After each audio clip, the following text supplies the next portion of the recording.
ليلة صفا قد صفت معنا ونورها بيننا يقسم. Assalamualaikum warahmatullahi wabarakatuh. Kisah agung Abah Guru sekumpul bertemu Rasulullah sallallahu alaihi wasallam di Madinah. Nama lengkap beliau adalah Kiai Haji Muhammad Zaini bin Abdul Ghani Al-Banjari, seorang ulama besar yang keharumannya telah menembus batas kampung halaman, menyebar hingga ke seluruh penjuru Kalimantan, bahkan mancanegara. Sosok ini bukan hanya dikenal sebagai pendidik umat, tetapi juga sebagai tokoh yang memiliki kepribadian memikat, pembawaannya meneduhkan, dan tutur katanya penuh hikmah. Di antara masyarakat, ia mendapat panggilan penuh rasa cinta dan penghormatan, yaitu Abah Guru Sekumpul. Beliau lahir pada Rabu 11 Februari 1942 atau 27 Muharram 1361 Hijriah di Desa Tunggul Irang, Martapura, sebuah wilayah yang sejak dahulu terkenal sebagai pusat ilmu agama dan para ulama besar di Kalimantan Selatan. Martapura sendiri dengan masjid-masjid tua, lantunan ayat suci yang terdengar di sepanjang hari, serta masyarakat yang memuliakan ilmu, seakan menjadi tanah yang subur untuk tumbuhnya seorang ulama besar seperti beliau. Beliau memiliki pribadi yang merangkul syariat, tarekat, dan hakikat. Abah Guru Sekumpul adalah contoh nyata seorang ulama yang tidak hanya menguasai syariat sebagai hukum lahiriah Islam, tetapi juga menempuh jalan tarekat untuk membersihkan hati, serta memahami hakikat sebagai inti terdalam dari perjalanan spiritual seorang hamba. Banyak orang meyakini beliau memiliki karamah, kemampuan yang dianugerahkan oleh Allah Subhanahu wa Ta'ala kepada para walinya. Namun beliau selalu mengingatkan bahwa hal-hal luar biasa itu tidak seharusnya membuat orang lalai. Bahkan, beliau sering berkata dengan rendah hati, "Jangan tertipu oleh segala keanehan. Keanehan bukanlah tujuan. Tujuan kita adalah ridha Allah Subhanahu wa Ta'ala." Pesan ini bukan sekadar kata-kata, tetapi cermin dari kehidupan beliau yang penuh ketawaduan. Beliau memiliki julukan dan nama panggilan yang melekat di hati masyarakat. Nama kecil beliau adalah Kusyairi. Namun seiring waktu dan perjalanan dakwahnya, berbagai julukan melekat. Guru Sekumpul, paling populer, Guru Ijai Sekumpul, Tuan Guru, Abah Guru, dan Kiai Haji.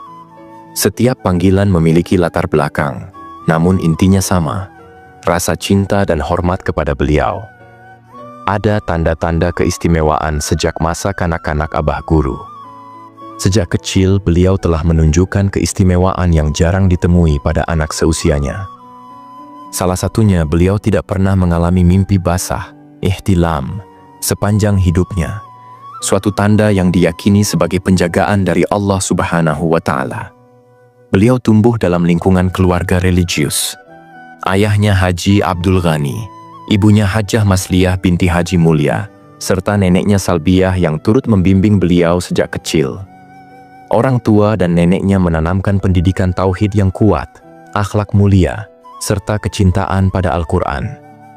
Lantunan ayat suci sudah akrab di telinganya sejak usia dini.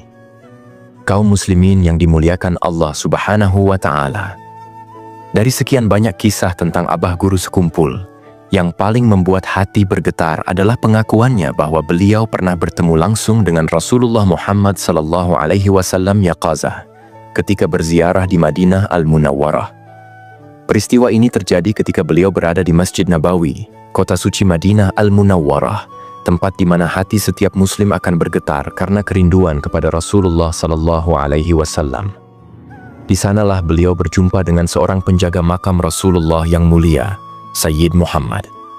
Yang membuat pertemuan ini istimewa adalah bahwa Sayyid Muhammad merupakan keturunan dari Syekh Samman Al-Madani Al-Hasani, pendiri tarekat Sammaniyah, tarekat yang juga diikuti oleh Abah Guru Sekumpul. Hubungan batin antara seorang murid tarekat dengan keturunan pendiri tarekatnya tidaklah biasa. Ada adab, cinta, dan penghormatan yang sangat mendalam.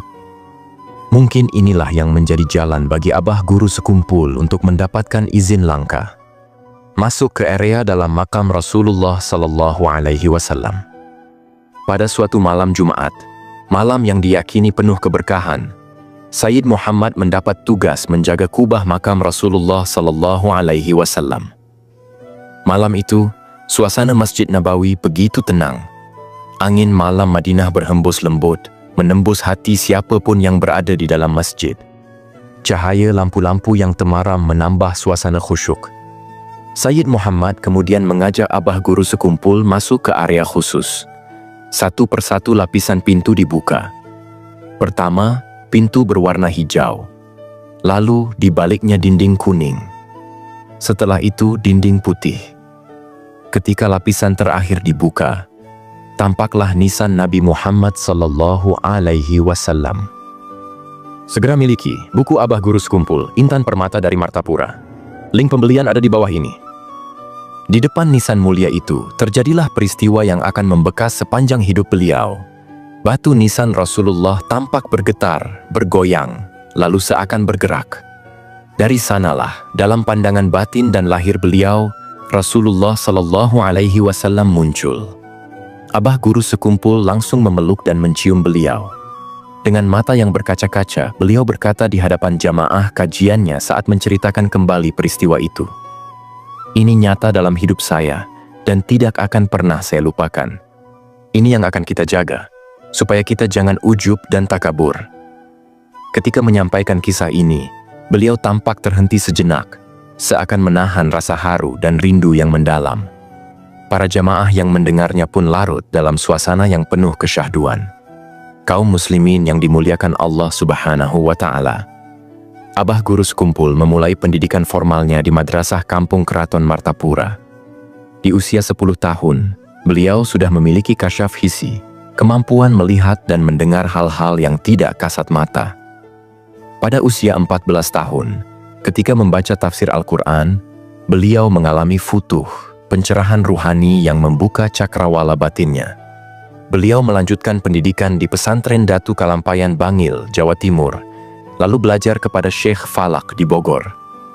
Di Mekkah, beliau menuntut ilmu kepada Syekh Muhammad Yasin Padang, Syekh Hasan Masyath, Syekh Ismail Yamani, Syekh Abdul Qadir Al-Bar, Syekh Sayyid Muhammad Amin Qutbi, dan Allamah Ali Junaidi.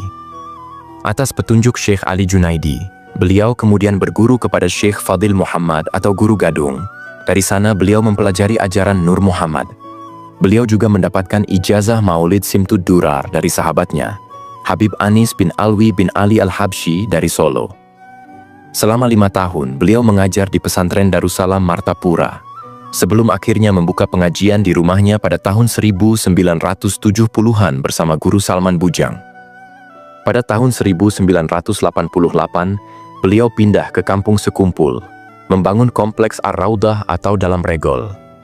Sejak saat itu, karisma beliau menarik tamu dari berbagai wilayah, bahkan dari Malaysia, Singapura, dan Brunei. Ada yang datang untuk menimba ilmu, ada yang mencari keberkahan, dan ada yang ingin berbayat tarekat Samaniyah.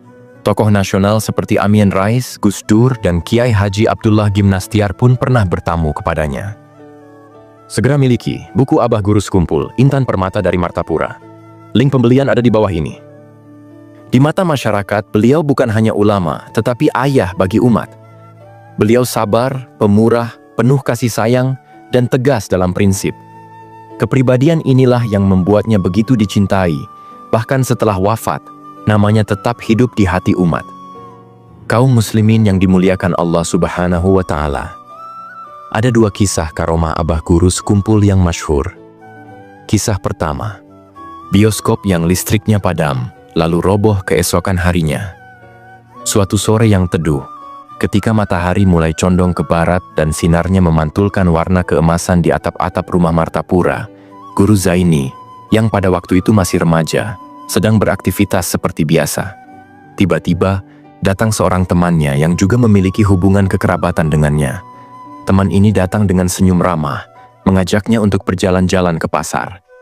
Guru Zaini muda, yang saat itu memiliki sifat lembut dan tidak suka menolak ajakan secara kasar, setuju saja untuk ikut, dengan syarat perjalanan itu tidak memakan waktu terlalu lama. Mereka pun berdua melangkah menyusuri jalanan Martapura yang ramai. Suara pedagang memanggil pembeli, aroma rempah dan kue-kue khas Banjar, serta riuh rendah orang-orang di pasar menjadi latar perjalanan mereka. Tanpa disadari, langkah kaki mereka membawa sampai di depan sebuah gedung besar yang cukup mencolok di antara deretan toko, sebuah bioskop. Bagi sebagian anak muda pada masa itu, bioskop adalah hiburan yang menarik. Temannya mulai membujuk.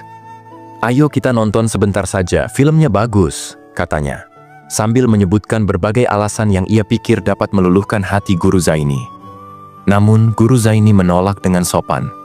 Sejak kecil, ia sudah diajarkan untuk menjaga pandangan dan menjauhi hal-hal yang tidak bermanfaat. Penolakan itu tidak membuat temannya menyerah.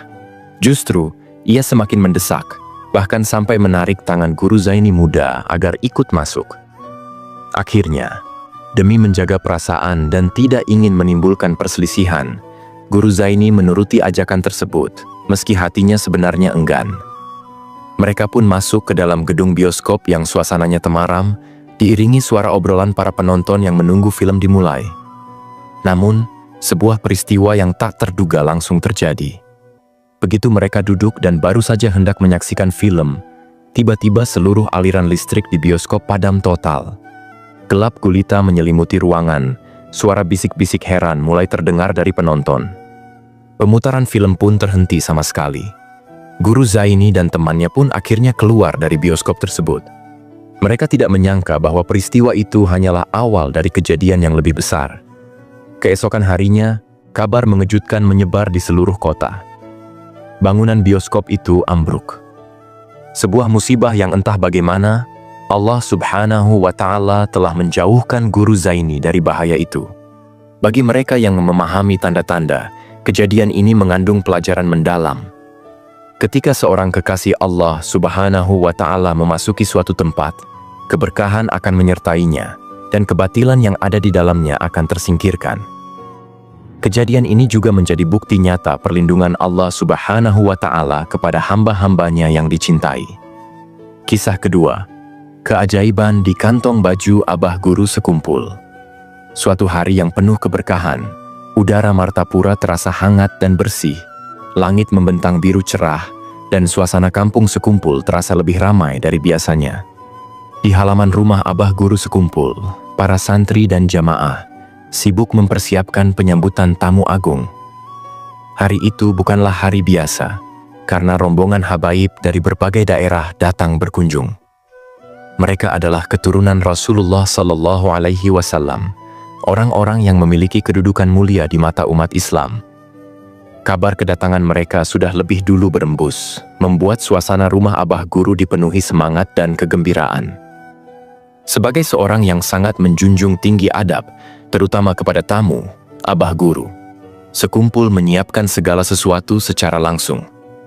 Bagi beliau, memuliakan tamu bukan sekadar sopan santun, melainkan bagian dari akhlak yang diwariskan oleh Rasulullah Sallallahu Alaihi Wasallam.